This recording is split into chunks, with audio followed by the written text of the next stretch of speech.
Melanie has been part of a small group of people that maybe folks have read the current issue of Macrobiotics Today.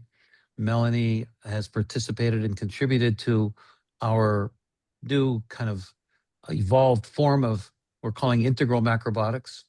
And Melanie had worked for many years as a nutrition counselor and a personal guide for many people who are looking to figure out how food supports their life and how they make decisions for their health and well-being. So, Melanie, tell us a little bit more about who you are, where you come from. And I see there's a presentation you're going to share. Yeah. And I hope that we can learn a little bit about where you come from. You have a British accent, even though you live in Portugal. You lived in the US. Tell us about who you are and All how you right. got to So where here you I are. am. I was born in England in February, and that's me and my brother Simon. Mum put me outside every day in cold, damp February. And one day I said to her, Mum, that must have been super cold for me as a baby. And she said, Not at all, dear. You loved it and you slept the whole time. So I feel that was my early introduction to the beautiful world of connecting with nature. And I went on to be a big horse enthusiast. This picture here is when I was about 8. And I used to say to my parents, why can't we thank God in the fields? Why do we have to be in a church and dressed up? Because I used to feel this incredible sense of wellness, even as a little girl out here galloping in these fields. And I went on to compete with my horses in big competitions up until the age of about 21, when I got thrown into the world of macrobiotics. I was in the fashion world. This is me right when I started macrobiotics. I was in the fashion world, plus I then worked at the Financial Times, so it was quite a different existence. And I stepped into this completely different way of looking at life, which was super thrilling.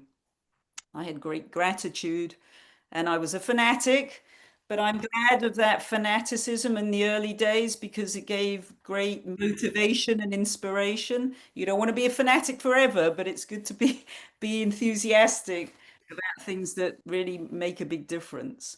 And where did you start macrobiotics? You went from It was nine, horses to brown yeah, rice.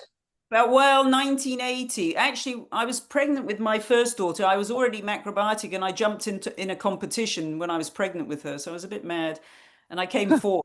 So it was sort of a bit, interspersed together. And then I started working at the Community Health Foundation in London, and I helped. I sort of went straight into cooking for people with serious illness. And I did programs with my ex-husband, Denny. We developed lots of really interesting programs for that time. The interesting thing about macrobiotics, it was sort of cutting edge before me, in the 50s, 60s. I mean, Lenny, you were there earlier. And, that changed the way we looked at nutrition. Often things happen on the cutting edge, not in mainstream. So a lot of things changed around that time.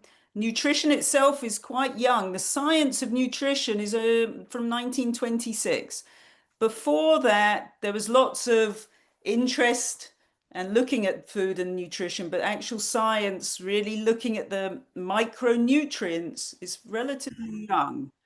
And it's one-sided, it's one view. This is me now with family. So from that young girl who's what's in store, I went on to have 7 kids.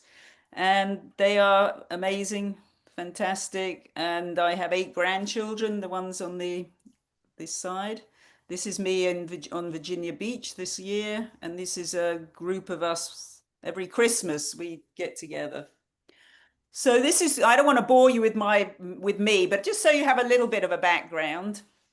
And actually what I want to do now, if we can, just for a minute or so, I just would like everybody to breathe slowly for about 3 breaths, because when we start to learn something, and many of you may know some of this information already, it's good to hear from another point of view. But you want your mind to be open and curious. And if we're a bit stressed out or we're, in a rush, the brain is not going to be looking to be curious and open. It's going to be thinking about getting out of it. So let's just take a second and we're going to breathe slowly, 3 long, slow breaths. And then I'll just also want you to just feel your hands and feet. So let's do that. So everybody sit quietly and breathe in. Just hold the breath a little bit and then breathe out. Again, breathe in.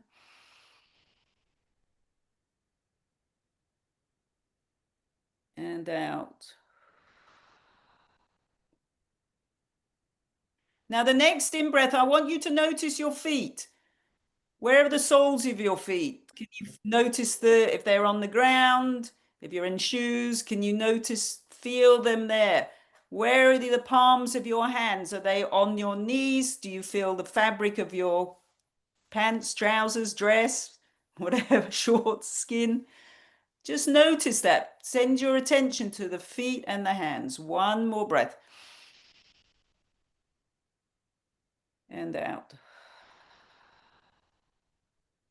When we align our breathing together, it makes more of a flow, more of a connection. But just feeling your hands and feet can be a good way to kind of bring you back down. When the mind, like I say, is relaxed, slow breathing is a quick way for the mind to relax. Then you can be more open and curious. So, today we're going to talk about the psychology of eating. This is a big subject, and it's something I studied actually during the COVID times. I was doing a lot of work with people. I would see maybe up to 20 people a day, 5 days a week. And I felt that I wanted to go a bit deeper. Wasn't really interested in just handing out dietary recommendations. And I found the Institute for the Psychology of Eating. At the end of the talk, I have the information if anyone's interested. And Mark David was an amazing guy who started this. And so, what we're going to do today is just have a bit of an exploration to look at nutrition and healing beyond the body, but to include the mind and the spirit. Now, many times when we have a challenge with the body, we feel that the only way to deal with that is with food or through medicine. But there's many different ways that we can help to heal. And I have a question for everyone, and you can put the answer in the chat. And that is, what heals? There's no right or wrong to this, but I just would like you to write down in your mind what heals. Okay.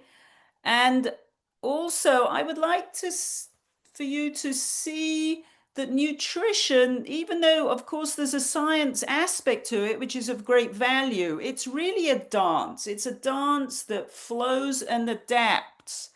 We can't just always be eating the same food. Things that happen in life affect how we assimilate and digest our food. The connection to nature is vital because we are part of nature. Um, there is no perfect diet. There are different ways of eating, and within us, we change too. I don't eat what I did when I was 6, and I hope you don't either, unless you are 6. I don't eat the same way as I did when I was 20 or 30 or even 40, because now I'm 66, and we need to adapt and change depending on our work, our lifestyle, the amount of exercise we do, the environment, the climate, the season. There's many factors that influence how we eat. So it's like a dance. And also, as I mentioned here, it's important to understand that life is really an experiment.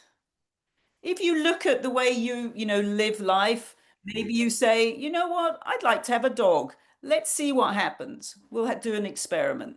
I'd like to change my job. Let's see what happens.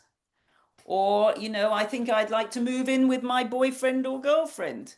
It's an experiment to see what happens. We can't guarantee the result, but we have to trust.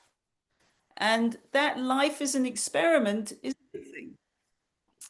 Um, oh, I think I went out of the thing, did I? Yeah, the screen is not changing. Okay.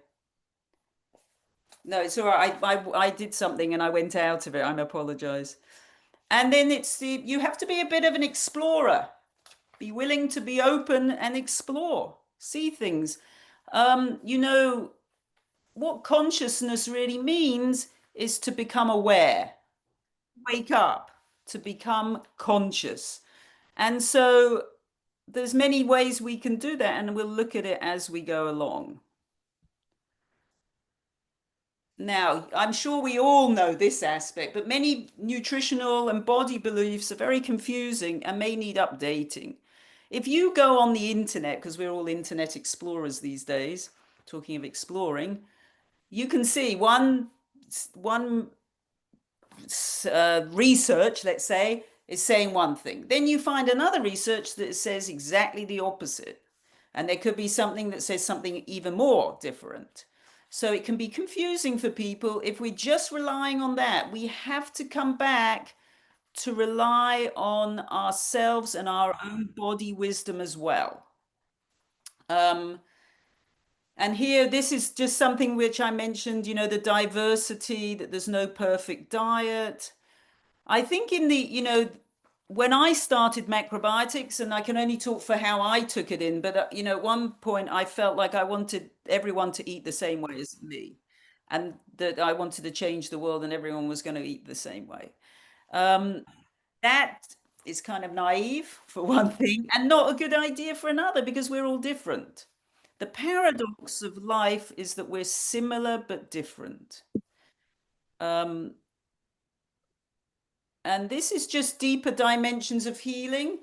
Our challenges with body. Just before I say this, it's interesting and rather sad to be honest, but between say 64 to 84% of women in the US do not like their body, do not feel happy with themselves and how they look.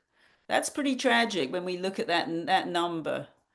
And that our challenges with body are linked to the mind, heart, and soul. So the healing is deeper than just diet alone. Um, this is just saying, if we feel good about who we are and how we are, that helps our own metabolic power. So you can look at many aspects of yourself, or I can look at myself, and we know that our beliefs, our past history, our relationships, our work, they all shape health. There's many aspects. Okay, let's go a little further and let's look at stress state nutrition. Now, when I was young in England, this word stress didn't exist for me for sure. I never heard the word until I came to America in the 80s. There wasn't a word. It doesn't mean that people weren't stressed, but in England there was a sort of slightly, I can't think of the right word off the top of my head, but the way just you keep going, you know, you just keep going. My mother's way of dealing with stress was to go for a good walk or dig in the garden. Now, I'm not saying that's not a good idea. I think it's super great because it's a way of helping to manage stress. If we start to relax by doing something we enjoy, that's going to help stress. But stress in general contributes to nearly every issue.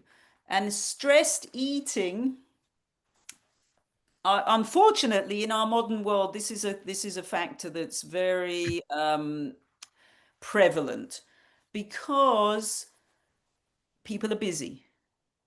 People are not happy with how, many people have issues around food.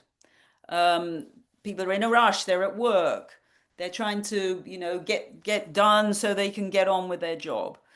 So this fast eating relates to what we call the stress response. Now, stress is part of what's hardwired into humans in order to survive. It's a survival strategy. It's a super great one. You know that stress for a few minutes can be really helpful. Notice I say a few minutes. Some people live in what's called low level stress. That means the body's always under a kind of stress, but it's low level.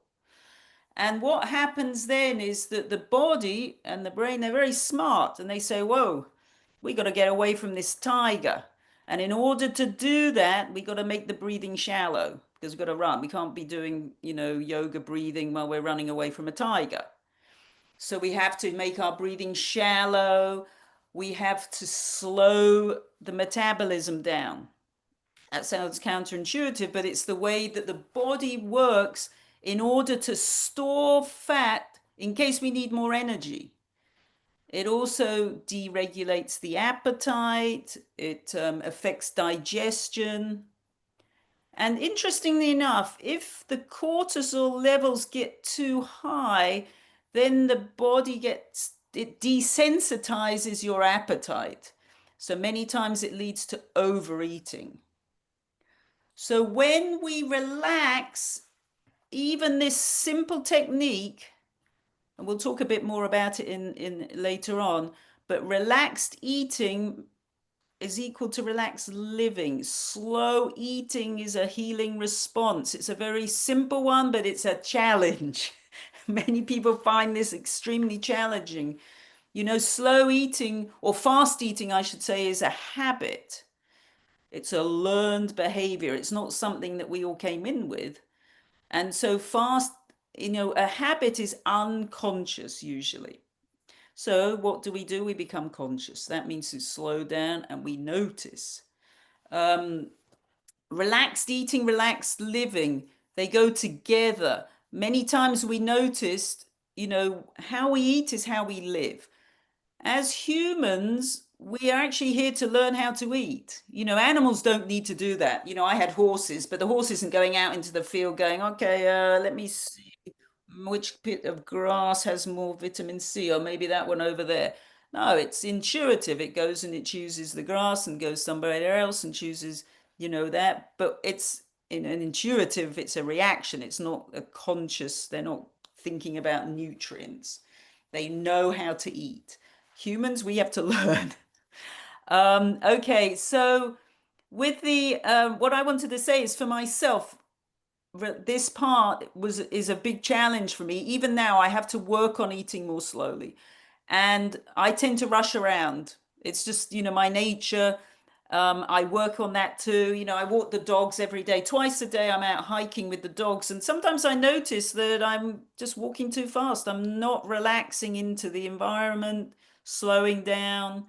And so these all go together. You can start to notice, oh, how do I do food? It's how I do life. And this is an important one. This, many people will say to me who've been practicing macrobiotics, oh, this wasn't the case in macrobiotics, but it very much was. There used to be lists, foods to avoid, foods that are okay. This can be a hard concept because I'm not saying that all food is okay to eat. What I'm saying is food itself is not morally good or bad. It's neutral. So for example, a cow in a field, we love cows. They're animals. So is an alive cow good and a dead cow, which would be meat, bad? You know? No, it's just dead. It's a dead animal. So there's no good or bad around it. And the thing is that when we start to put food into black and white, many times then when we eat the food that we think in our heads is bad, it causes more guilt, more shame. And so it's just to notice, often we get a charge around certain foods. I mean, I used to say to my clients, I could go into a supermarket and walk past all the chocolate. It doesn't do any. It's no charge for me. I don't think of it as food. It's not like I'm standing there going, "Oh, I wish I could eat that Twix." Or no, I'd be a naughty girl if I did. Oh no, no, no. I don't do that because it's neutral to me. I don't feel anything. Now, if I wanted to go and eat 10 Twixes, I'll go do it. But I would think before I did that, But maybe, that wouldn't be the best for my the result would not be the best for me. So it's important to understand that it's not the food itself is not morally good or bad. It may have an effect on you, that's different, you know. And then it's also important to notice this: the dose makes the poison and also the cure. So, it depends how much you eat of something. I always say there's foods for special occasions and there's foods for daily use. And just this is an example. Many years ago, when I just had my second daughter, Madeline, and we went to Wales. I was in England, and Denny wasn't there. He was doing a course in London, and I went to Wales with my family. And one night, Madeline would not stop crying. She cried the whole night, pretty much. My mother ended up walking her around the village at midnight in her pram, and my father packed up his pajamas and went and stayed with a cousin because he said he couldn't handle it. Meanwhile, I was feeling kind of, as you can imagine, quite tired and stressed out. And when we went back to London, the first thing Denny said when he saw me is that he said, "You need an ice cream." And I was like, "Really? I thought I had the thing." He said, "Nope, that's what you need." And I had an ice cream. It was delicious. I loved it. And Madeline slept through the night. So that was the cure for that situation. I was too tired. I was too, uptight, and I needed something to relax quickly. And it worked. So the dose makes the poison, how much you have of something. And it could be the cure. That's why we can't look at food as morally good or bad, because was that ice cream bad? No, it was great at the time. Okay? So it's something to start noticing if you're doing that, having a moral about foods. And nourishment, we're going to look about nourishment. Nourishment comes above nutrients. Nourishment, um, it's here I've put a little thing. It equals quality, awareness, timing, and love. But nourishment, let's take a meal. If someone's cooked it at home and they've put all their love into it, they've used beautiful ingredients, maybe from their garden, they've set the table with lovely flowers on it. That adds to the healing quality of the food. That is nourishing. And what nourishes, we can look at maybe another question later on, but what nourishes us also makes it easier for us to absorb the food we eat and in a relaxed state. Okay, this is something that we hopefully all know about, but I wanted to bring it up because along with the dose makes the poison, probably one of the number one factors is quality of food. Quality of food equals quality of life. And this is where we want to choose foods that are fresh, natural, unprocessed, even wild crafted, seasonal, because these foods are much easier for the body to absorb and assimilate. When we have foods that have been altered, additives added, colorants, flavors, really the body doesn't know what to do with that. So it's more of a stressor on the system then to try to figure out. What's important to understand, the body's always trying to make the most of it, make balance, be the healthiest it can. Even if you ate the biggest rubbish, the most junk food you could imagine, the body is trying to figure out how to remain as healthy as possible with that food. Smart body. You know, and I know, and I'm sure we know people, or we have known people, that eat the worst kind of diet and have the strongest health. Meanwhile, we have other people who eat the best quality food they can and have troubles. That's the paradox. It doesn't mean, oh, then we just follow and eat rubbish. No, it just means that some people are outside and have that ability. So, as you know, it reflects your quality of life and also your self-care. If you really choose, plant-based, local, home cooked as much as possible, it's showing that you care about your body. Now, I brought this one in. So this is just summary. It when you eat quality food, it helps your metabolism, helps your digestion, helps the balance the system, the appetite, and it makes more quality of life. This I thought I would just bring into the discussion, which is macronutrient balance. Just a little bit. Like I say, this is a very deep subject. We could talk about each one of these slides for a long time, but I'm trying to give you a snapshot, give you some ideas and ways to look at things if you have an eating challenge or a body image challenge or a health challenge, just to notice some of these things. And this is about the ratio of protein, fat, and carbohydrates in the diet. Now, if we look at diets, the original word dieta meant way of life, but let's say the modern word diet. There are so many diets out there. 98% of them do not work. People may lose weight, but there's no follow through. So they may say, oh, guaranteed you're going to lose 10 pounds or whatever the amount is, but there's no follow through. So maybe for a short period of time, somebody loses weight, but often they gain it back and gain back more. And if you notice in many diets, they're playing with the macronutrient balance. They're playing with the ratio of protein, fats, and carbohydrates in the diet. Even in macrobiotics, it was at one point very high on the carbs. I don't remember, 50 to 80% or something. There was the rice diet, that's carbs. No protein, no fat. So, if we look at something like the paleo, very high protein, very almost no carbs. So it's many of these diets we see are just playing with these three. And you can look at this in your own diet. You can notice, are you having enough protein? Now, many times people think of protein as animal food. That's not the case. There's plenty of protein in plant-based foods. It's slightly different because they're not a complete protein. Protein, just like fats, is different. They're different. It's not all the same. But if you, throughout your day, have a variety of proteins, you have, say, I don't know, millet and beans, you're getting a complete protein. Actually, oats is high in protein. Quinoa is higher in protein. But you can look at throughout your day to have foods that contain protein. So it's important to do that, especially I think for women after menopause, you want to make sure you have enough protein. But I mean, throughout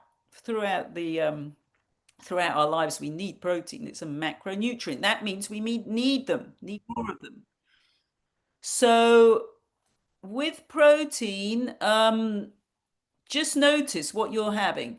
With now fats, actually it's interesting because protein became a big, in the, I don't know if it was the 80s, but protein, all the training, the gym, protein powders, everybody was, recommending more and more and more protein. That can have its own issues. If you don't have enough carbs and fat, can lead to overeating, can lead to the interesting thing, if you lack any of these three, the tendency is to crave sugar because sugar is a quick way to get energy and a quick way to obviously get glucose. So it's important to note if you're always craving sweets, just note, well, maybe I'm not having enough good quality fat in my diet. Fat became demonized. It's still a little bit demonized. The idea that we don't need fat, that fat in food means it's going to be fat in the body. That is not the case at all. You want good, back we go to good quality, good quality. And then, of course, carbohydrates, the same thing. One of the biggest causes of obesity now is refined carbs, poor quality carbs. But that, all of these three often are lumped into one box.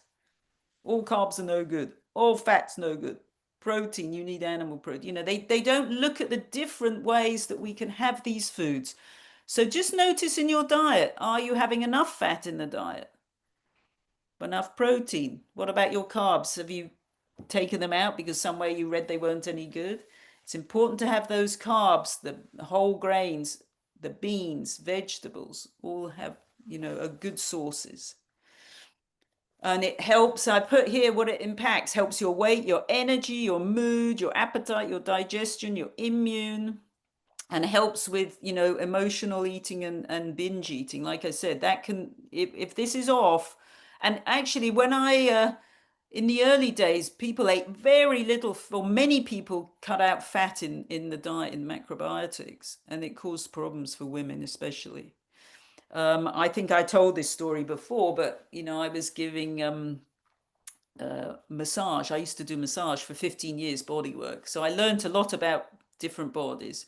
And it's a great way to really understand the body part, you know, all different shapes, sizes.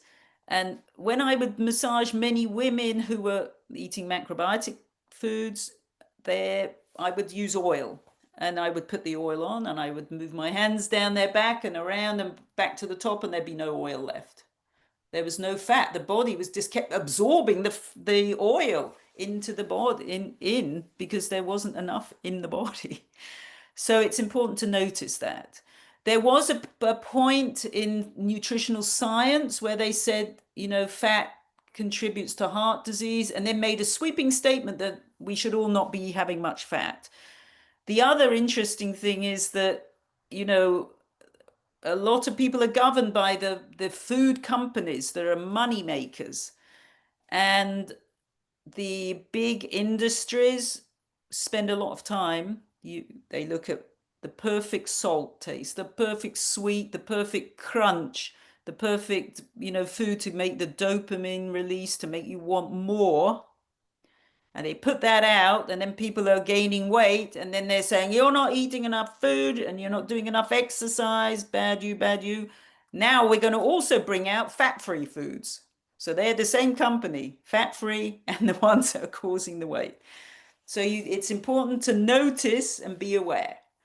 So can I stop just for a moment, Melanie? Yeah. Let's see if there's any comments or questions. You asked this question about what heals. Is that something you wanted to discuss now, or something at the end? No, now. Have we been about 20 minutes? Oh, we've been 35 minutes. Okay, yeah. So I can't see that chat for some reason, but I don't want to mess up my thing. Do you That's okay. have people been answering that? What Oh, heals? yes. Yep. Okay. Do you want to Clara, do you read? want to say anything? Clara, could you read some of the comments in the chat, an answer to the question of what heals? Would you like to, or Is Clara going to do it? Because let me see if I can see it, but I can't see I it. could see Yeah, she does. attitude, awareness.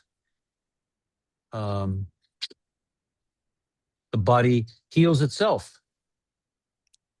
A balance between yin yang, alkaline acid, and getting to the seventh level of judgment.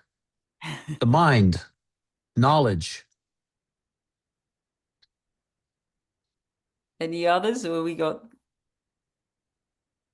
uh, infinite awareness. Did I already say that? Yes, Love, love, super great. love with awareness. Yes, all those things. Continual adapting, continual balancing. Yep, super great. So, Hugs, sorry. hugs, Yes, excellent. calm mind, knowledge.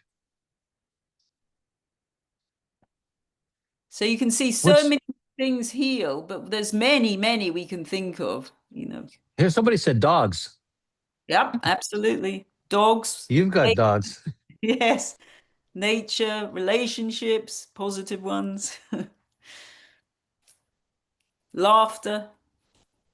So Laughter. yeah, we could have a big What? list. Nobody said food. Well, I guess one person said balance with yin and yang. But Yes, what about? food. So nobody said food. Food's key. Well, it's one of them. All those things Gratitude. are great. Yep, Gratitude. super great. All of that. So, anyone have any questions on? But if let's, it's an interesting one to think about what heals, because so many music. Gosh, music's so healing. There's so many things we could start to think of that add to the healing experience, and they also add to our ability to absorb nutrients. So So it again, what's in the psychology of eating? So we have emotional issues that drive our cravings. We have stress issues that drive our cravings. What are some of the things like that? If we don't have so much stress, how do we decide what to eat? I mean, I think that. I mean, maybe you're going to get to that in a few minutes. You're Oh talking about. yeah, so first you look at quality. So you choose quality ingredients, that's key. And then, we're going to go So how through do you define quality again? Would you restate what does quality mean? local, seasonal, organic, from the earth, wild, seasonal foods that have, I would say, have the least tampering, or if they do, it could be done at home. So, for example, bread, we could make it at home. We could make noodles at home if we want. We could do natto at home or other fermented foods. We could make miso at home. Those are things that are fermented, which are short, which are simple. They're not huge tempering. So that makes a difference too. Um, let's just go on, Lenny, and Well, so I quality. have So a, okay, so you'll go into more ideas about yeah. how our psychology affects, because this is still we're talking about quality as opposed to psychology, or maybe they're the same. Well, they all go together because when you have quality food, then you have quality life, and it helps your assimilation, helps your digestion, helps how, I mean, it all goes together. Psychology of eating is not just your emotions. It's understanding that, how to learn about more about ourselves from the inside out. Okay. So here, let's look at food allergies because these are often overlooked. And there's something really interesting about food allergies. Often we actually crave food that we're sensitive to. It's something in the brain. It's some kind of release of dopamine that the brain kind of goes for. It's interesting. But they're often overlooked when we want to sort of notice things, if we have digestive issues, if we have, eating issues. And many times it's the proteins in food that the immune is responding to. And this can affect many things: weight, mood, digestion, energy. I saw so many people with sensitivities, even not even necessary allergies, but now there's so many sensitivities, and I think it's because there's so many different substances in food, and also our environment is affecting our immune. And as we get older, often this becomes stronger actually. And it's not just about the food. Like I said, it's not just looking at, when we have a body issue, food, or medications. It can be a different aspect. So I had a client, and I'm not kidding, had really challenging digestive issues. And he did every test you can imagine, to try and find out what he was sensitive to or allergic to, or what he could eat, couldn't eat. He was super stressed out. Nothing was working. And so on top of that, he was, it was a challenge because he was so stressed. So he had a hard time understanding that if he became more relaxed, ate more slowly, relaxed in other ways, found ways to relax, that it could help his digestion. Because most people, they keep wanting to eliminate. And so that, of course, can make you depleted over time too. So once he got it, that he started eating slowly, breathing more slowly, doing, including other things in life that he found enjoyable, then his digestion started to get better. It started to improve. But these are the common triggers. Um, we know now, this doesn't mean that everybody, this is again this sort of strange thing that as soon as we have something like gluten, that became a demonized food. Oh, gluten, it's the worst thing. You can't have gluten, you can't have gluten. But some people, gluten's fine. And you know what's interesting? It's how it's prepared. Because when I met someone who was gluten intolerant, but they could have seitan. That's pure gluten. So a lot of times it's how it's prepared. Dairy is a big one, lactose, especially as we get older. And, it's interesting. I had people that told me I could give up anything, but please, please, I don't want to give up my cheese. Cheese is like heroin, I used to say. It's super addictive. It makes you want more. And that can be a big challenge for people to change. Part of being a support is to help people through their resistance, because often we resist. Soy. Now, soy, could be a challenge when you're in the macro world, but I know people who are very sensitive to things like uh, tamari, soy sauce. So, it's just to notice. Corn is another one, especially this high fructose corn syrup, super, just it does a big number on health. And eggs are a big one. Many times it was interesting that people who, and I could tell before they even told me, had issues with constipation. And I would ask them, do you eat eggs? Oh, yeah, I have 3 a day. Eggs can really affect the gut. They have they can really cause a problem. If you really want to eat eggs, the best way is in a soup, like an egg drop soup, or with lots and lots of vegetables. But they do really add to digestive issues.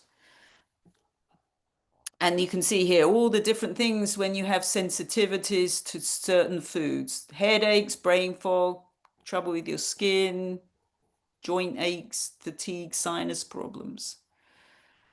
So just to notice, as I said, this is not, if you are fine with them, good, but it's just those can be common triggers to look at. And there's no harm in doing something like an elimination diet. An elimination diet is not forever, though. Many times in the early days of macrobiotics, people were eliminating, wanting to be pure, wanting to be clean. Works fantastically for, 1 week to 4 weeks, but I wouldn't do it for much longer, because then, you're going the other way, causing more problems. I'm not saying that you eat these foods, but just, if you want to see if you are sensitive and you know that you are eating some of these foods, you could try going without them. And then this is something that I think is important to notice: sugar and coffee. Now, I used to see, one of the questions I would ask people that I saw was, how much coffee do you drink? And, I have some people who drank up to 10 cups of coffee a day. The thing about coffee or caffeine is it gives you what I call false energy. It's not your energy. We have energy, but this is adding, it's giving you a false energy. So what can happen then is that energy then is slowly depleting your resources. So, for example, I've noticed that people that drink over, say, 4 cups of coffee a day, that can be an indication of some kind of burnout, chronic fatigue, because they're using coffee to try and pick up their energy, but it actually can make it worse. It's also a stressor, so it can stress the system, which means that, again, it'll deregulate the appetite, affect the metabolism and the digestion. So, it can also push up your blood pressure. So you just have to watch it. I'm not saying that never have a coffee, but it's important also to remember it's what you do every day that makes a difference, not once in a while. So if you know that you're having something every day, every day, every day, then you just want to think about it. And with sugar, um, again, this we go back to the dose, makes the poison, because humans, when we're born, the first thing that we have food-wise is very sweet. It's, food is or breast or bottle or whatever, food we have, it's very sweet. We're hardwired to look for sweet for comfort. Doesn't mean that we go for the worst food possible, but it's just that we do have that. It equals love when you're a baby. Food and love, they're intermingled. So, what are So some other sweet foods that you would recommend that are not sugar, but that satisfy that craving, which you says is innate? yes. So, and what's interesting, Lenny, is that and I can't remember where I read this, but apparently at this time of year, when we start to move towards the cooler weather, it's when, traditionally, way back, people ate more sweet foods in order to kind of get ready for the colder weather. So it's sort of interesting because in the five transformations, of course, that's earth energy. And so there's mild sweet. Just one sec, because the dog's barking. I shut the window because it's making too much noise. Sorry, guys. So, but again, so what are some of the Yeah, sweet so foods that so what I you was would going to say recommend? is, so there's mild sweet, which would be, in the vegetable realm. So that could be all types of squash, pumpkins, sweet potatoes, carrots, onions, parsnips, even some daikon is sweet. And when you puree something like a pureed sweet soup, that's very soothing. Soups are very soothing, easy to digest. They're very comforting. So those are, that's on that level. And then, of course, we have fruits. There's all kinds of different fruits. We can use fruits to make nice desserts. Um, and then if really want to make a dessert and add something, you could use, I like to use a little maple syrup or rice syrup. Those are the ones I use. If I want to go out once in a while and have a nice dessert, I will too, but it's not, again, it's a special occasion and it's eaten with great pleasure, which is key because you want to feel guilty if you have something. We're back to that good, bad food. The guilt can be as damaging as the bad food itself. So just notice that these things, if you're craving a lot of sugar, then you go back to that macronutrient balance. Are you eating slowly? We're going to talk about pleasure. So there's different areas that we can look at rather than I used to tell people, you can't fight food, you'll never win. It's not about controlling, it's about understanding. But if you're trying to control food, it's a battle that you're just never going to win. If you're running So, around trying to fix yourself, that's not going to work either. The quick fixes, because you're so it already sorry. you were involved in macrobiotics in the early days with Anthony Sadallaro's recovery from cancer, and there was a very clear adherence. And I think most of the macrobiotic teachers that you were associated with and that were well respected were teaching about a particular diet and based on a particular principles. You seem to have kind of graduated from that, or maybe you're still using that as the base. And talking more about emotional components about what to eat rather than kind of like universal principles that people are supposedly out of balance with. I don't know whether you could talk at all about what that transition was about, where you recognized an emotional, psychological component that was core to selecting what we eat rather than sodium potassium balance, for instance, or some more conceptual. Sounds like you're at the feeling level rather than the mind level. Or Well, could I think you speak to that? it's just that those, looking at, say, the sodium potassium balance is just one-sided. I don't think people, hopefully, they don't go in the morning and say, okay, let's see, breakfast, do I have enough vitamin C? No, okay, better add that. Okay, where's my protein? Oh, well, hang on, yeah, how much calories is there? Hopefully, we get to a point we're not doing that because it's very one-sided. As I'm trying to explain, there's other aspects that really contribute to health and energy and happiness. And so it goes beyond just looking at the food itself, the ingredients.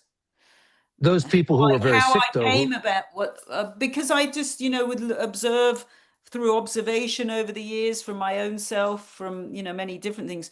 I mean, I think it's just a sort of becoming more aware, more conscious, waking up, maturing. We could use all these words to sort of understand more about learning how to eat. Now, if everything's going well and you love what you have and your health's great, yeah, we don't need to change anything. But I think it's always good to notice and be aware and and see. where we may need to make change. And you obviously had a large family. How did you decide what to cook for your family as they were growing up? Did you think about if they were athletic, they needed more protein, or is it they more yin, or or just satisfaction, No, enjoyment? when you have a lot of kids, and I had seven, you can't be. I wasn't a short order chef. I wasn't going to just make things that they liked and didn't like. I had a study house. We would make a big meal. I mean, in those days, I was doing, I think every evening was soup, a grain dish, a protein like beans or bean products, and then two other vegetable dishes, and then a simple dessert every night for years. And all those things, there was oil in one dish and there was something else in another dish and a sauce. And so, in the study house or with my kids, you could observe how people ate. And even if the food was the same, people made choices depending on, sometimes people who had a little bit more weight often went for the foods that were more, had more oil and more richer. It just was interesting how, you could observe with the kids. I mean, I always made things, everyone has their own things that they love and their own foods that they're not as keen on. So I always made sure that there was enough in the meals that everybody had something that they loved, if that makes sense. But I looked at it more as a complete meals and variety and diversity. I was really into the diversity. So that made a big difference. Different vegetables, different cooking styles, different grains, different, types of beans, different ways of preparing them, fermented foods, all kinds of things Did there. they resist the so-called natural as opposed to the highly processed that their friends were probably eating and enjoying? No, their friends would come over and I was always, they'd be like, "Oh, can we try that black stuff?" If it was hijiki cooked with peanut butter and sauerkraut, for example, they'd be like, "Oh, I like this." So their friends would come and try stuff. But I and Denny too. Denny was very good with this too. We were very open with our kids. What they had at home was different. If we went out for dinner, they could have something different, or if they went to a friend's house, they could, make a choice. When kids are small, you have more control, if that's the right word, over what they eat. But as they get older, they have to learn for themselves. You can't make, a child a certain way. They have to have their own experiences. I mean, they would laugh and tease me and say, "Mom, every time we had any problem, you always said you needed more greens." But I mean, they were laughing about that. But kids have to learn for themselves, make their mistakes, just like we did. Would you say that they continue to eat in their adult? Somebody asked the question in their as their adults, are they eating similarly to the way fed them when they were Yes. younger? Or No, they're all great cooks, and they eat really well. They enjoy their food, and it's plant-based.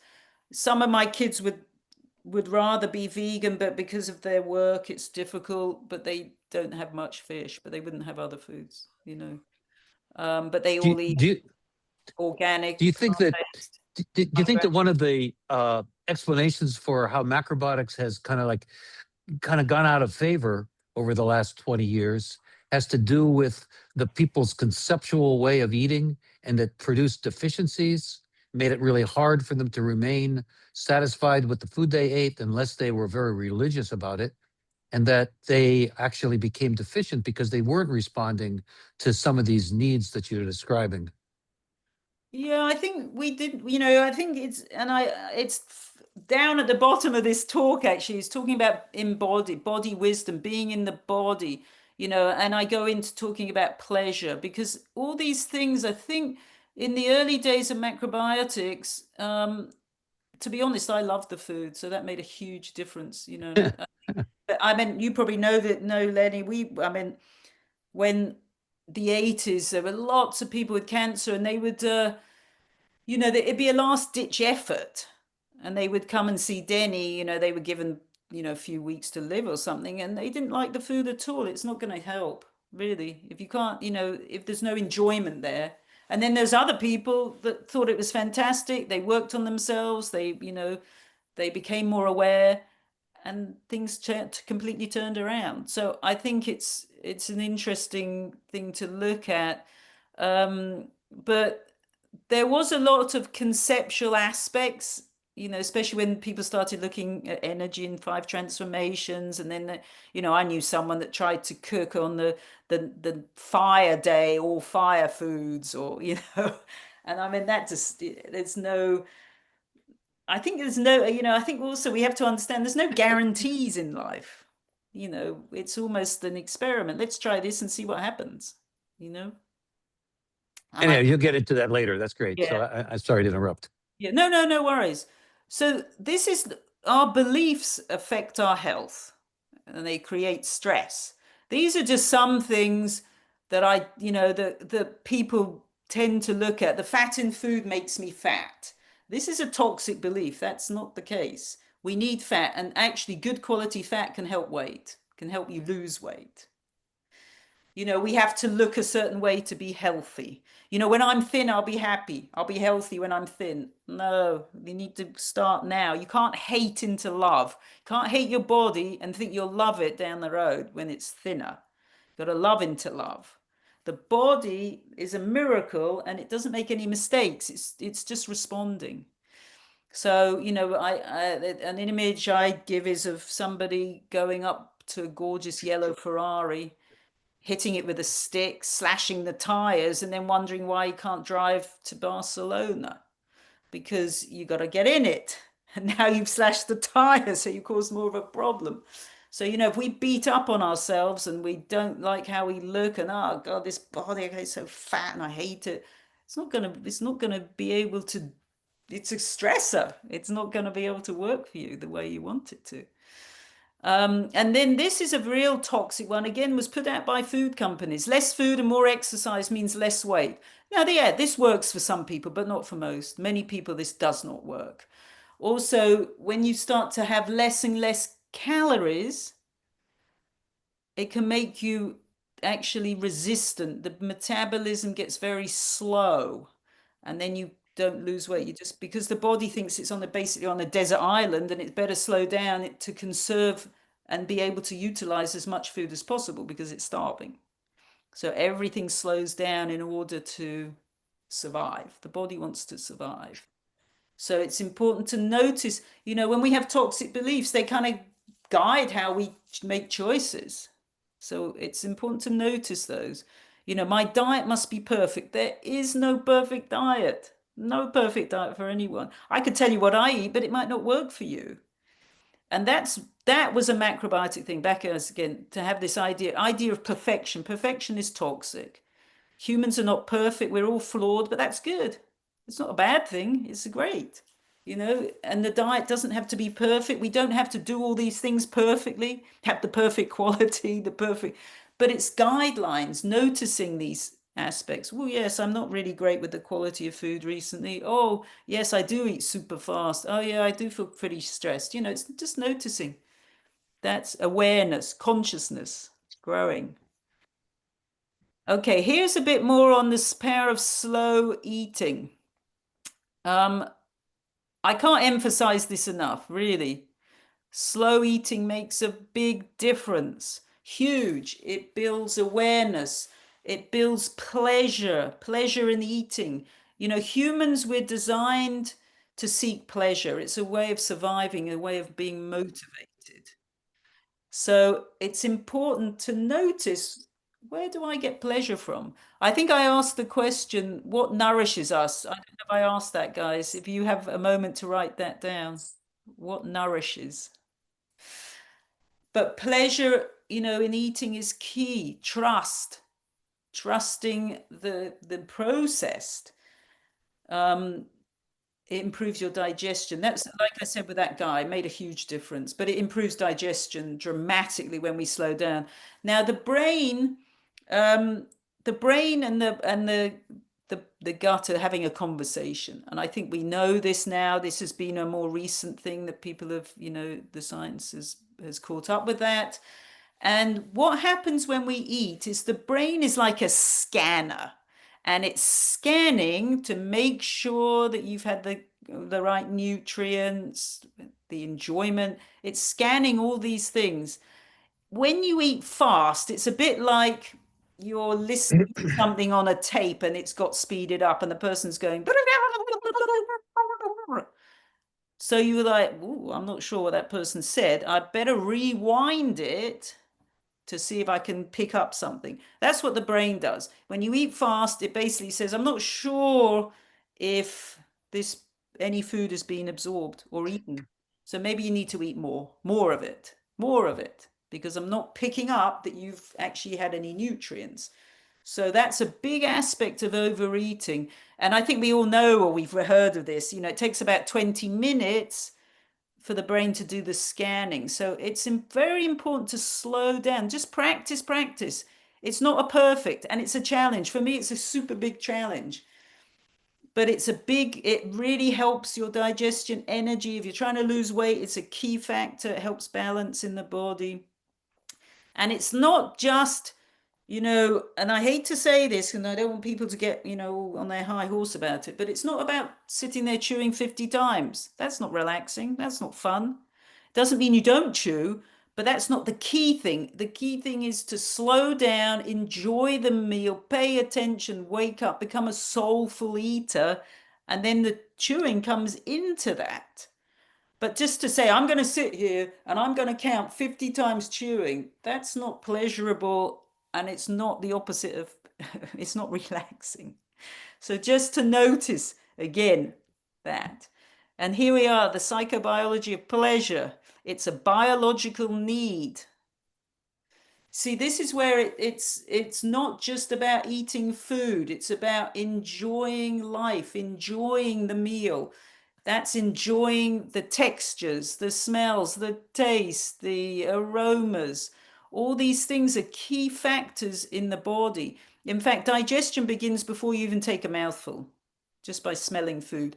Where I live here in Portugal, there's bakeries near me. In fact, there used to be a number of bakeries in this village, but sometimes, depending on which way the wind's blowing, I can smell this sort of smell of cinnamon, and I don't know what else is there, and it's just an amazing smell.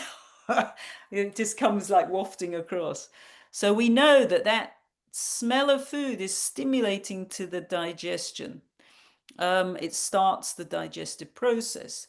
So, and often people have pleasure in really pleasure. Eating should be a sensorial experience. It should be sort of, very intimate, because this is going into us, it's going into our body. So it's an intimacy, it's a sensuality around food. It's important to have that kind of pleasure. Now, some people just have pleasure on the tongue. We want to have pleasure in the body. And this is where, some people say, well, I could just then eat anything on the planet. No, you want to be mature, you want to be grown up, and, understand uh, how it works, slow down, again, go back to quality, the dose makes the poison, all these things come into play. But resisting pleasure, it just makes you more stressed. So actually, what Lenny, you were saying about that thing early in the early days, just being very conceptual, it's sort of that would have could have created a more stressful kind of eating system, or habit. Um, but pleasure is very important. Pleasure in life. Some people, the only pleasure they feel they have is food. You know, oh, I love my dessert. Oh, I can't wait for that. Gosh, that makes me feel so happy. But if that's the only place that you really find pleasure, and that's causing more, emotional overeating or binge eating, then it's also to look at, where else could I get my pleasure? Where else, what else makes me feel really happy? For me, I love walking out in nature. I just love it. It makes me feel super great. Some people love music. I love gardening myself, or going for a bike ride, or dancing, or some kind of exercise that, just makes you feel super great. It's reading a book, having a laugh with your friends, finding pleasure, and also enjoying eating together. I think eating together can be, incredible amount of pleasure can be created when we eat together. That's why study houses were really wonderful for that, just to be able to eat as a group. When my daughter went to college, she said, Mom, one of the strangest things was not eating as a family, going into these big dining halls. She said it was really felt strange to her. She was so used to everyone sitting together and eating. And when I came to Portugal when I was 16, actually, I came with my parents. I still remember being amazed at how in the restaurant there would be a big table and everyone would be there, granny and all the family and kids running around. And it would be this huge, and they'd be there for a really long time, just enjoying the whole experience. McDonald's is the opposite, of course. We know that with the colors that it's used, the kind of food, the atmosphere, opposite. Okay, so reclaiming I meant pleasure. So that's what I just meant. It goes beyond food. When you are really enjoying life, it creates a better metabolism, better health, better life. And you want to trust your body's wisdom. Your body's so Oh, wise. And that's what we have to learn. It's, a learning experience to trust. Okay, this is the power of rhythm. Any questions, Lenny, or shall I keep going? people mentioned about what nourishes them, and Oh, okay. there Should we was do some. that? Okay, yes. Um, Can you read that? somebody said being in nature, playing classical music, Super. love, slowing down. Oh, I see. Slower at bites. Being outdoors in nature. Yeah. Um, laughter. Somebody said watching an episode of Korean Japanese TV. Oh, Ooh, you'll see how important food and variety is to people's diet in Asian TV series. There's a lot of different kinds of foods that people eat that gives them an example of variety being, and I think that was another one of the early macrobiotic flaws was the standard diet that seemed to be repetitive in terms of the quantities and qualities of the similar foods. And tempura was, and there still are a strong group, as you probably know. I don't know what you think about the macro vegans who are really down on using oil of any type and any animal food as well. I don't know if you haven't mentioned animal food. You've talked about plant-based. Is there any comment about the enjoyment, the nourishment, the uh, experience of eating fish or chicken or even mammals? well, it's not do as I do, and I haven't eaten animal food except fish for 45 years. And I feel like I am not depleted in any way. I have tons of energy. I think there's enough in our diet that we don't need to have those foods. However, I'm not going to say do as I do because I don't think, for some people, I used to say, I mean, I saw people all the time that had animal food, and I would try to say, find the best quality, back to quality, maybe have less, try to get to once a month with meat. It's interesting. I saw this guy in New York. He's an amazing acupuncturist. His name's Anton from Korea, and he told me, he said, my grandfather in Korea was a scholar, and in at that time we believed that to be a scholar you shouldn't have animal food. So apart from fish, he had fish, beans, and grains and vegetables, and he would have meat or some kind of meat protein type food once a month. But it was considered that wouldn't help you to be a scholar, an intellectual. And what was interesting is also they used bluefish much more. So um, I think it's very personal, those choices. I prefer not to. I would love it if for the world, for animals, of course. But if you are going to have animal food, really choose the best quality you can. It's one of the dirtiest businesses, the animal food business. I mean, I hate to put people off, but in the factory farming world, you're eating, animals that have tumors, and sicknesses, and you're eating that. So it's, not gonna, it's not a healthy world. And of course, they suffer terribly. But some people may need something for a short period of time. It depends. And that's a very personal thing that I'm not here to promote veganism, although, of course, part of me wishes that the whole world could be just because of the world and animals. But let's move on to this. This is the circadian rhythm. This is another part that can make a big difference to, especially if you feel like you're overeating or you feel off your energy or sleep is poor. This is rhythm. We live by rhythm. The heart beats, we breathe in and out, the digestion works, the peristaltic action. We live by rhythm, the rhythm of the day, the rhythm of the seasons. We align with that. It shapes us emotionally, our biology, and nutritionally. So when we eat makes a big difference. One of the biggest questions I would get with people is, what about intermittent fasting? I would get it so much. You know how so many people, for some people it works, super great. But for so many people, it made it much worse.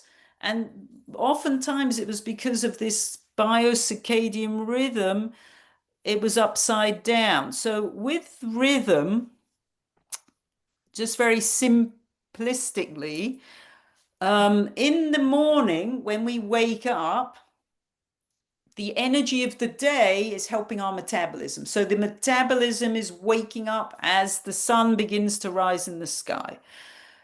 You have some breakfast. You don't want to have too much because that'll make you feel sluggish, slow you down.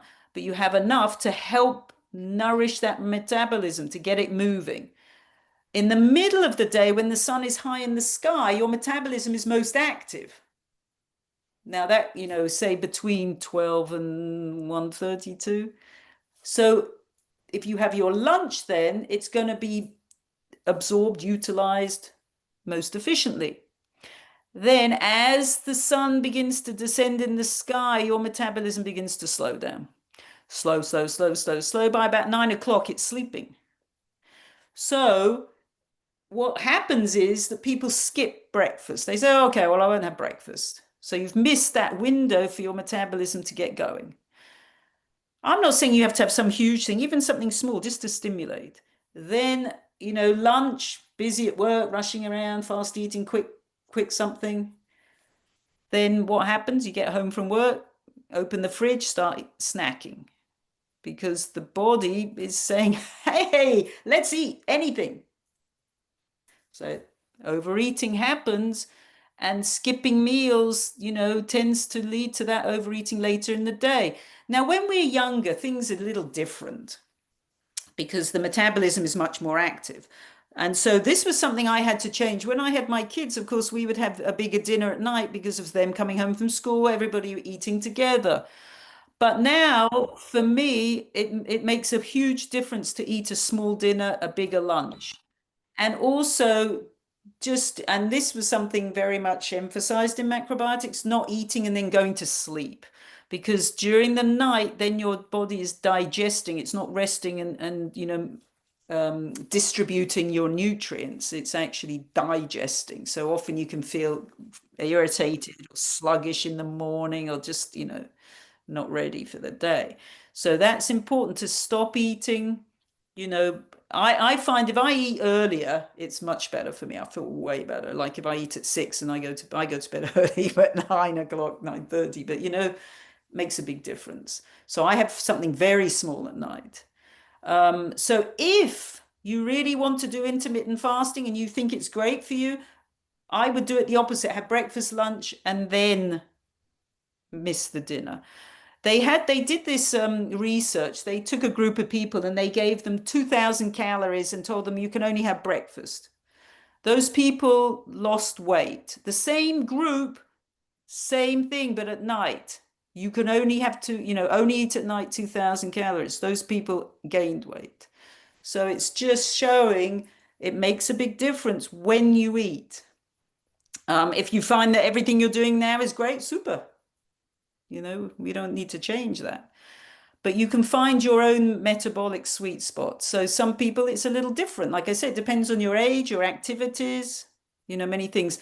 The sumo wrestlers, those big guys, they get up at night to eat. That's how they gain weight fast because they know that when you eat during the night, you know, you can put on weight quickly.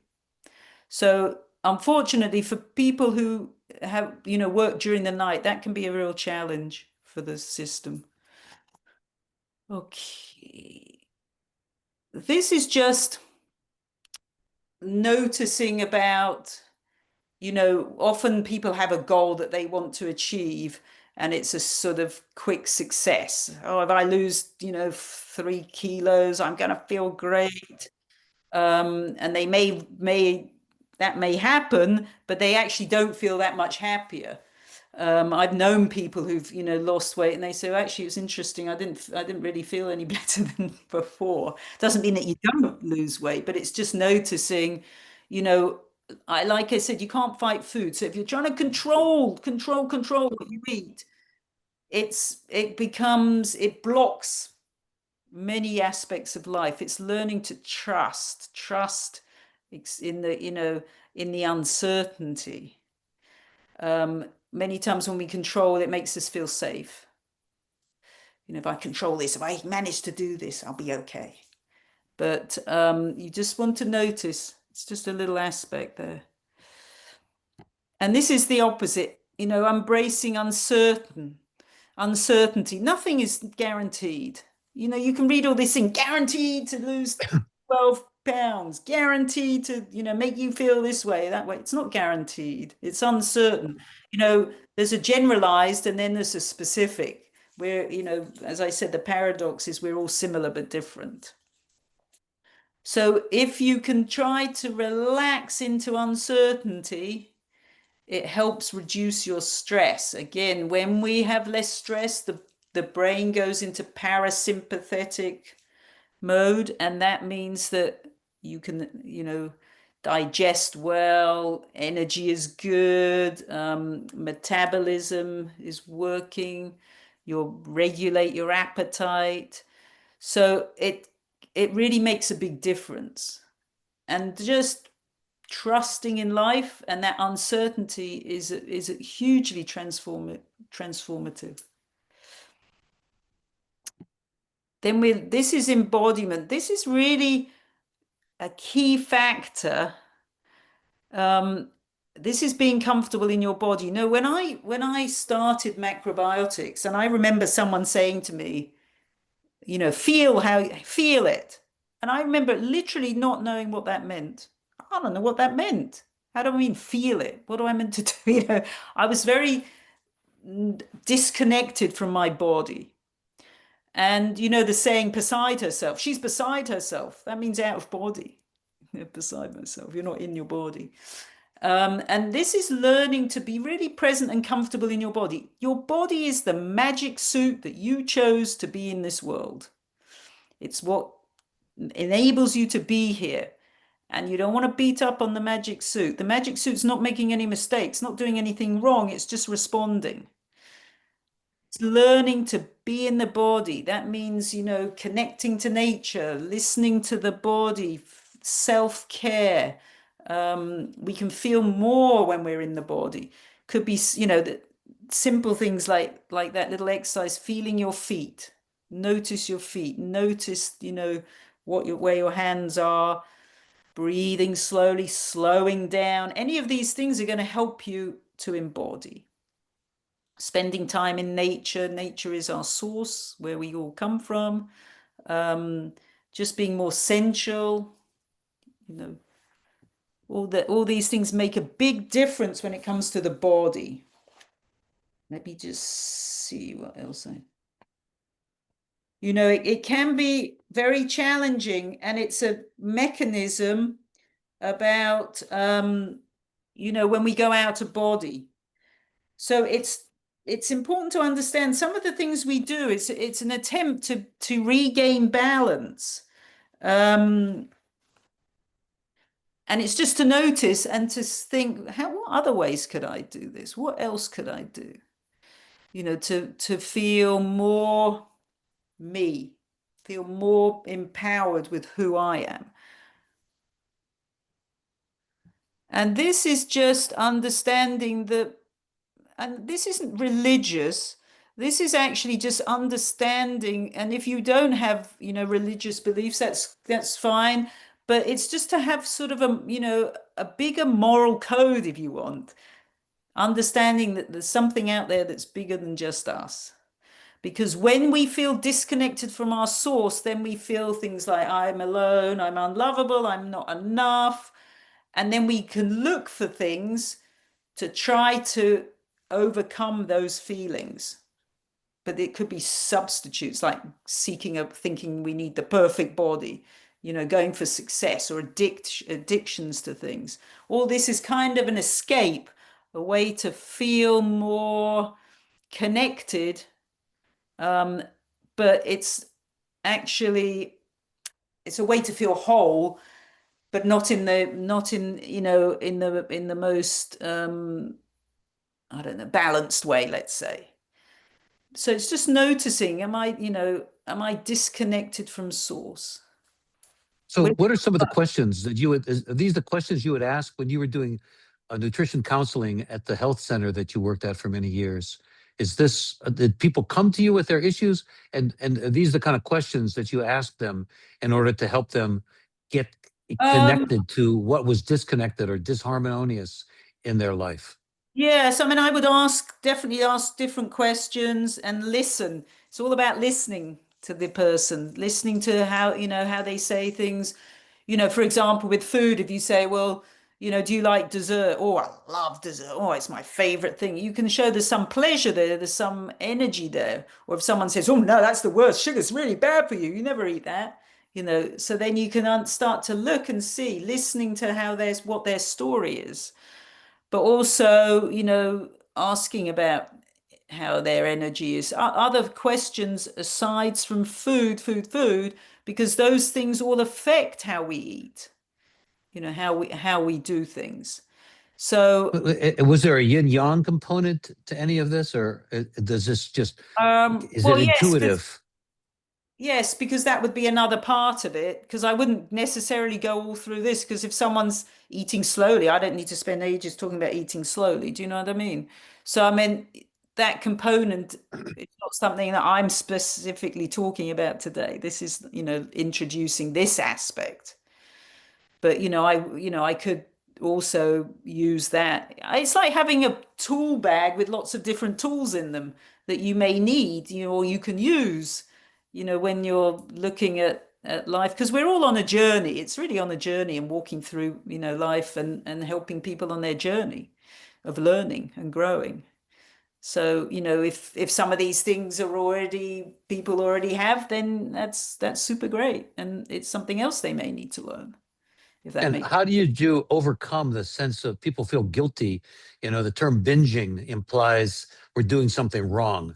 You talked a little bit about, the morality of food, but a lot of people just can't help but look at good food and bad food, right food and wrong food, healthy food and binge food. And Yeah, well, and it seems like that dualistic thinking has a lot to do with the disharmony. exactly. So that's where you really want to start noticing that you're doing that, and try to look at the food itself and realize that it's just a bunch of ingredients together. Is an egg bad? Is it a bad thing? Can you say bad egg? It's an egg. Comes from a chicken. But is it bad? I think that's where we have to start looking. And that's not saying that there's not foods that could be harmful. That's not the point. But it's learning to, notice that about ourselves. Oh gosh, I'm very moralistic around food, and I'm watching other people and thinking, oh, look at them eating that donut, and being judgmental, which often means we're judging ourselves. So it's just to be a bit kinder. Okay, everybody overeats at some point. All animals in the animal kingdom overeat. A lion will be lying on a rock after having some big meal. So it's just to know you're not alone. You're not the only overeater on the planet. And, Um, and we know a lot of people who are eating whatever they want, and live long, healthy lives. And we know a lot of people who are, like you said earlier, eating a Yeah. very particular so-called healthful diet and have serious illnesses and die in their, earlier than a long life. Yes. And that's where we have to understand that, it goes beyond just food and it goes beyond um, having some judgment on, what people, the way people are and how they have lived, because there's other aspects. And so if you're eating a super great diet and you're having issues, then you may need to look at some other part, which could be some of these things: slowing down in life, you know, getting more pleasure from life, looking at what's nourishing to you, you know, looking at the rhythm, how the rhythm of your life, the rhythm of your day, stress in general. I mean, it could be many things, but if the diet part, it's no point keep trying to improve the diet, which was a tendency in macrobiotics, just to constantly, change. Okay, well, maybe if I have this tea and I don't have that tea, or maybe if I cut out that food, maybe then I'll feel, okay. But many times the diet part could be great, and it's actually something else to look at in life. Somebody asked also about the childhood experiences, like you had many different childhood experiences, how they've informed your current life, but also even somebody asked about in utero or even karmic kind of things, how that may have also impacted how we eat and why certain foods that we eat have certain impacts on us Well, based for on something that happened to us earlier. Yeah, for sure. Even, growing up, I mean, that's a good place to reflect on. It's interesting. The present and the past are kind of one and the same.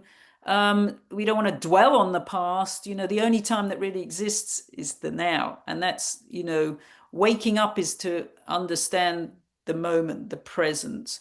But at the same time, to reflect, oh, yeah, mum used to say, if you eat sugar, it's going to make you fat.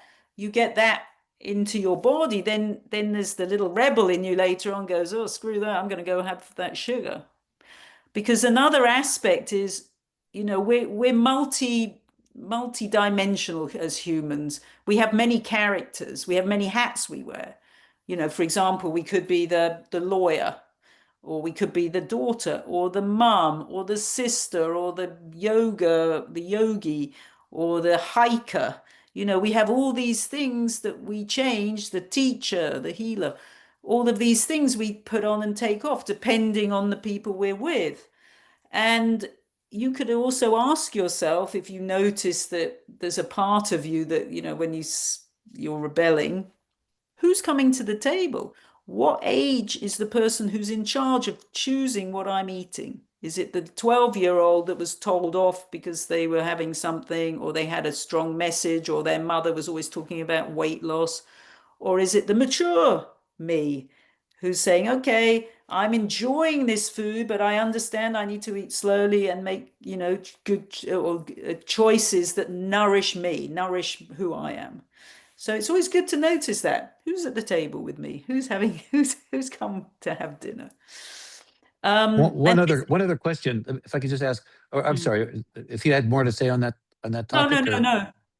okay, the other question somebody asked, you mentioned caffeine, and maybe you meant coffee because obviously there's certain caffeinated things that have possibly like green tea or matcha or black tea even has some healthful properties. But somebody asked about chocolate. How would you? So there's a lot of encouragement for dark chocolate where the first ingredient is not sugar, and yet there are things in chocolate or cacao is another one where there's theobromine but not really caffeine.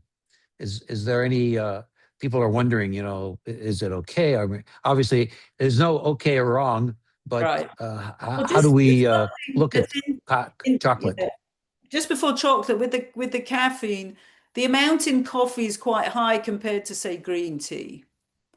So it's a good transition to go from coffee to green tea. Funny enough, I've never drank coffee in my life. And the other interesting thing is that some people can be drinking 1 or 2 cups a day and stop and feel awful till they get it out of the system. And then I've known people who drink 10 a day and they stop and say, oh, I don't really feel that different. So it's just, again, it's the body. So interesting. Okay, with chocolate, one of the things, chocolate is one of the foods that's really high in heavy metals, just so you know. Funny enough, dark chocolate, I can't, it doesn't suit me. Some people it does. Just remember, go back to the dose makes the poison. And what you do every day makes a difference. Because if you're having, 1 square of chocolate a day, by the end of the month, that's quite a few squares. So it's always to notice that what thing, even if, people say, well, I just have a little milk in the coffee, just a little. Yes, but by the end of the month, that's quite a lot of milk, you know. But So, what about arsenic and rice then? You say arsenic or heavy metals in chocolate. There's also a big controversy, at least in the US, about arsenic in brown rice. yes. Well, that is that there's things you can do, like soaking the rice, pouring away the water makes a big difference. Also, if you boil it for 5 minutes and then pour off that water, that helps a lot.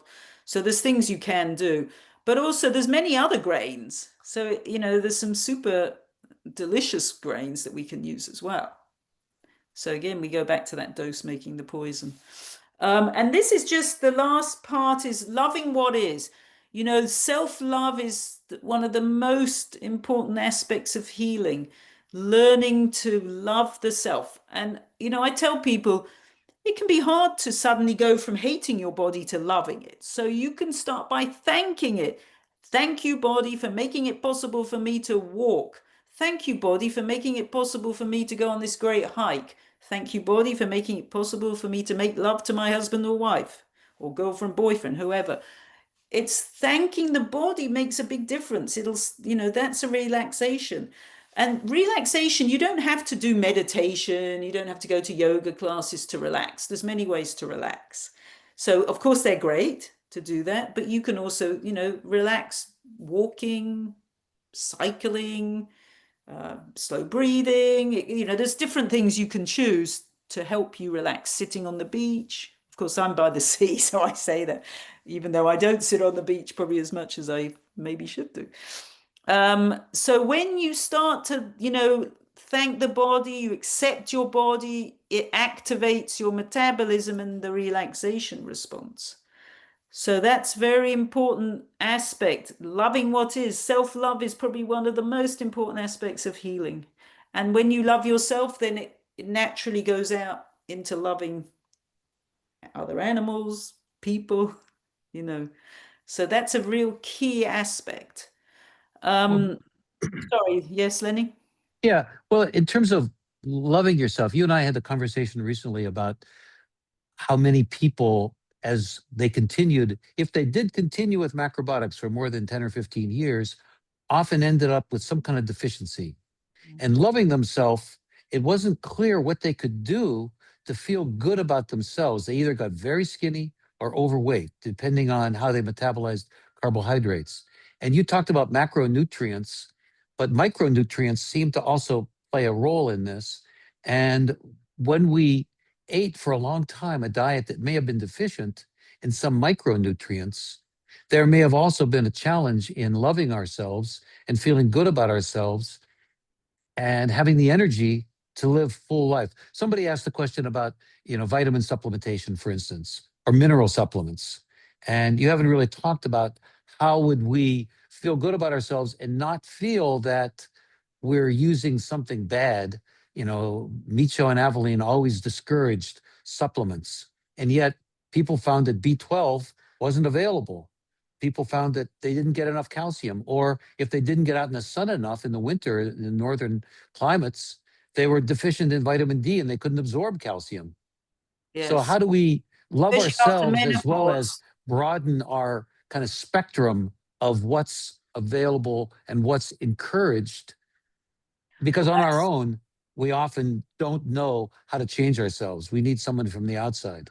yes, but you want someone from the outside who's walking along beside you, and it's still an experiment. Nothing's guaranteed. But the thing is that you want to start listening to the body. If your energy is low, if you're too thin or it's hard for you to gain weight, then you've got to start looking what else is going on. Oh yeah, I am really stressed. My relationship with my partner isn't being very good. What could I do there that could help this? Am I doing any exercise? Well, no, I haven't done anything. Okay, could I start with just 10 minutes a day going outside? You start to go through and look at things. What can I do? Without it being a judging, like, oh, I can't believe I was such an idiot and did that, but just noticing, oh, that's interesting, because we're here for a learning. So even that's a learning, whether it's, you know, no, we're not broken. Humans can't be broken inherently. Might have a broken arm that needs to be fixed, but you're not broken. Your soul can't be broken. We don't need to be fixed. That puts you in the victim mode that you're always looking for a fix, someone who's going to help you. Not broken, but you might need someone to give you support, give you, walk alongside, give you, help you through resistance, because many times we resist change because it's uncomfortable. So then we've got to notice that too. It's just really observing and being kind. you know we all make mistakes. But life is a practice. It's not a perfect. And so some of these things, I mean, and you've probably done this or known people say, oh, I tried eating slowly, that didn't work for me. Well, then you try again. Some things take a bit of time to get through, can be up to 6 months. I'm telling you, if I don't consciously every now and again notice, I just start eating fast again. I eat with a teaspoon as well, because I find that helps me. And in the middle, I stop and I take a few slow breaths just to slow it down. Um, you know, if you notice that you feel quite stressed eating, you could put beautiful music on. So there's sometimes the small things make the biggest, bang for your buck, basically. So, it could be a small shift. Um, there's Micronutrients, though, you're okay, or Well, how do you? micronutrients just mean that they need to be smaller, and it's a more No, but like B12 yeah. or So vitamin D or what's interesting about B12 is that the amount you need is the head of a pin. I met someone who worked with the guy who discovered B12, and the amount is really small. That's why they're micronutrients. They're super important. But I would suggest, for that, we need to do a blood test every now and again just to see what our levels are like, because it's hard to know without doing that. But B12 can, if you're feeling really low energy, especially things like getting up a hill, B12 I can cause some problems. In fact, Denny once, my sister-in-law, she was having a lot of trouble with her heart, and medically they wanted to, she was young, I don't know, late 30s or something, and they wanted to put in a pacemaker or do a stent or something with her heart, because it was just being irregular. And Denny suggested checking her B12, and it was super low, super low. So when she got the B12 up, all the heart issues disappeared. So B12 can cause a lot of problems. So if you notice things, don't be afraid to get it checked, because at least then you have somewhere to go from. It's being empowered with our choices, being empowered to say no. If doctor recommends something your body you feel is not right, you can say no. It's empowering. If someone else tells you something it doesn't feel right for you, you don't have to follow it. But it's good to get, education, to be educated. And I just think getting, regular checkup is prevention, so that you can see, oh, wow, my vitamin D is super low. Like in Spain, you would think that nobody has D issues, but they do. Vitamin D can be low because even if the sun's out, if you're not going out much, you can still have a low D. And after menopause, when the estrogen goes lower, it's more difficult to absorb vitamin D if the estrogen's too low. So it's just noticing these things, and being aware, conscious. So, you know, it's just some noticing that our natural state is being whole. somebody said that your teaching today is a great example of Osawa's teaching of non-credo, that there's not a one way and that people have to discover on their own. So just to acknowledge your adventurous and courageous orientation about looking at every option is a good option, And and it's there's just, no one way. yes, and also, there's no harm in asking for help. I mean, I 100% understand that because we're in it together. We're a group, a team effort, and we're not alone in this world. And to reach out to someone, it's just understanding that, they're coming from their experience and they can walk alongside you and give you a lot of support. But just to remember that you're in charge. You're not broken, but you just learning. You're on a path, a journey, and it can take you places. You know what's interesting? I heard the other day about why is, why do we get the big belly, which can be, cortisol from stress, but also the big belly could be that you notice it. It's there. You've got to do something about it. So many times when we have a challenge, it's not a negative, it's actually to wake you up a bit. The body's giving you a message. Hey, your blood pressure's a bit high if you don't listen. Hang on, your blood pressure's a bit higher. Oh, you're not listening? Okay, what about now? Your blood sugar's gone up too.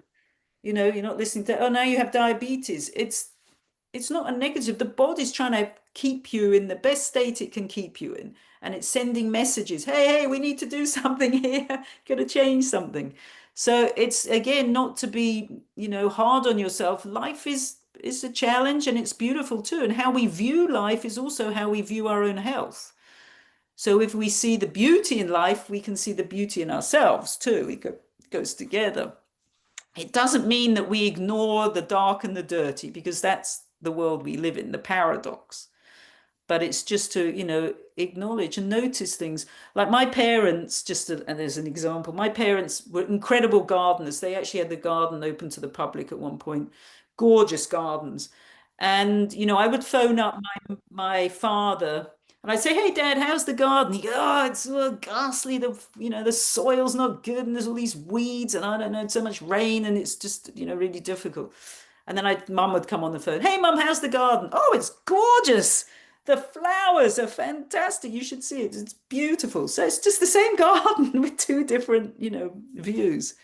So it's just to notice that, if you're always looking at something in one way, try and see it from another side and thank your body at night. Just say thank you. Wow, this body carried me around all day. How super great is that? Gave me kids. Somehow it sounds like you're also encouraging slowing down in order to become more sensitive, and that you can make those decisions based on your understanding of yourself and your relationship to the environment. And that's something that we're often distracted by so many things around us that we don't recognize our own selves. Is there any, encouragement or any Well, I tricks think that, to getting into that place where we are sensitive to ourselves? yeah, I mean that's the crux, Lenny, because consciousness is waking up and it's, and when we slow down, then we can wake up, we can mature, we can be more aware. Because, when you're rushing around, you just don't notice anything. And so it's just even start with a minute or two a day. Like I say, that's a challenge for me, really. I'd rather be painting walls than sitting, in a quiet state. I'm out in the garden and then so what I'm doing now is getting little moments where I can just sit, maybe breathe, and then, feel parts of the body, just quieten down, walk slowly. Often when I'm walking, I actually study something called the psychology of eco psychology. I'm sorry, super interesting. Eco psychology is connecting to nature, but more connecting. And so there was a time when I lived in America, I had a big field, and I can remember one day really slowing down, like really slowing down. And you know what? There were some wild animals. I can't remember if it was a rabbit or what was the other thing? Groundhogs? I don't remember. But literally, they were not afraid of me because I'd made my energy so slow that they kind of just, almost were like, you could imagine them having a hat and tipping their hat, going, oh, top of the morning to you. They were very, it was just interesting. It was just an experience. And then, walking in a cold field, but slowing down my energy so much that actually I felt there was warmth. So you can do it. It's just practicing, a few minutes a day just to slow down, practice eating slowly, enjoying that meal, really noticing all those tastes and textures and what an amazing thing that, if you've cooked that meal and where it's come from, the farmers who grew it. I mean, all that makes it's all nourishing to us. It all affects the way we absorb our nutrients. And the micronutrients, like I say, I think they're key, of course, as well. Just micro means you just don't need as much of them. It's a small amount. And of course, you don't want to overload. But I'm not against using supplements if necessary. I think you can get herbal supplements that are great, and there's not, it's the same. When I started macrobiotics, the only herb we could use seemed to be parsley. But I mean, there's some great herbs, amazing herbs, that make a big difference to the system. So I think it's just being open, being a bit of an explorer, relaxing into uncertainty, knowing it's an experiment. Try this tea, see if it works. Oh, that didn't work for you. That's interesting because it works really well for me, but it doesn't mean it's what you need. I love the macrobiotic remedies. This, to me, they were super great. We used to have them at, where I worked because it was residential, and I loved those teas. But, for some people, they work great, and for others not. It doesn't mean that, it's just learning about who we are and what we need. And that, it's wholeness is natural. That's we're whole. Um, just because we have an issue, a challenge, doesn't mean we're not whole, and that I mean, we've all known this. Some people may have cancer and they're the most beautiful, generous, compassionate people ever. Somebody else could be really fit in body, but not particularly nice at all. So who's the healthy one? So I think it's also acknowledging that too. So if somebody wanted to, are you doing counseling? If somebody wanted to talk to you or communicate with you, is that something that you're open to Yeah, sharing, absolutely. personal support for people?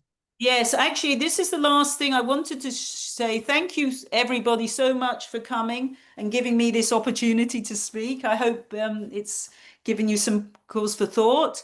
And I just wanted to say this guy, Mark David, he developed this. This is his book, The Slow Down Diet, if anyone's interested. And this is the where I studied, the Institute for the Psychology of Eating. Okay. And this is my website. It's very easy, melaniewaxman.com. So if you are interested, you can contact me there, or Lenny can let me know. So there's a way, is listed on your website? Yes, yes. This is a book I wrote about dogs. This is my extended family, these dogs, and this is Wag Our Tails. This is cooking for dogs. I cook for my dogs. In fact, my dogs probably eat better than most people. They have home cooked food. And then this is my cookbook, Eat Healthy with Melanie. These are both on Amazon.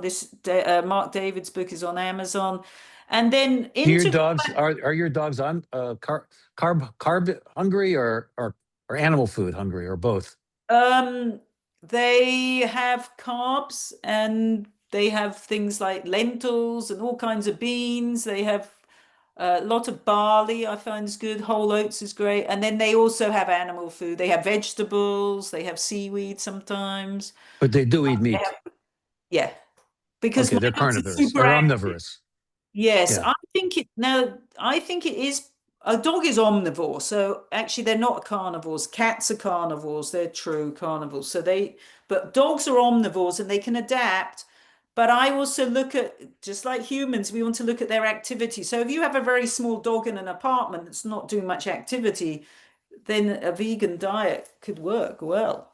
An aggressive dog, you can, add in foods. I have a chart in there actually that's based on yin yang, but I call it warming, cooling, and neutral foods. And then you can use that also. So if your dog is more aggressive, you could use more cooling foods, neutral foods. Um, and that good and bad is also, it's kind of like looking at yin and yang with extreme, with nothing in the middle. So, good and bad, we've got there's no, it's black and white. There's no gray there when it comes to it, which does, it becomes very moral and doesn't work. So just another way, if someone wants to start looking from yin and yang at things. Um, and this we do, talking about meeting, we're going to have a meeting with integral macrobiotics. This is where you can ask questions. We can talk about different aspects. It's on January the 11th. And that would be with Simon Brown, Bob Ligon, myself, and Lenny. So just so you know that there we do have a meeting coming up. It's just to join, and it's more of a learning about integral macrobiotics, but also having some of your concerns answered, questions answered. So just make a note of that. We'll let you know. The timing, I didn't put it on here because we can let you know closer to the time because of the different time zones. So if anyone has any Great. final questions. Yeah. Any further questions from anyone? Otherwise, I mean, Melanie choosing, may. choosing the Yeah, go diet, ahead. that's the only thing I didn't specifically go into, but more when I look at foods that are whole, first I look at what food, the quality of plant-based, and then what's whole and living that comes more fresh from the fields rather than a factory. And so whole living foods would include whole grains, beans, nuts, seeds, vegetables, fruits, seaweeds, fermented foods, and then, using different kinds of fats. I think oil is okay, but that's me.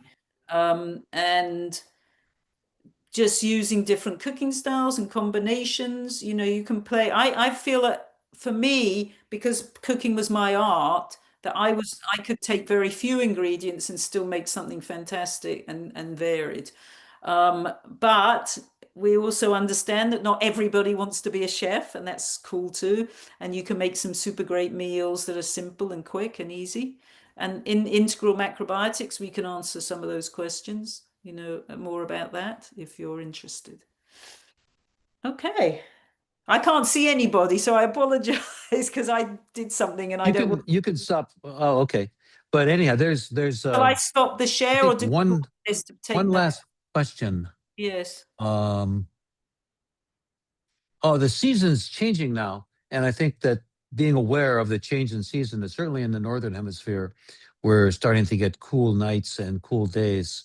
So again, what makes you feel warm, what makes you feel good in the colder weather is, I think, what we're recommending that people discover what it is that works. Now, the recording is going to stop now, and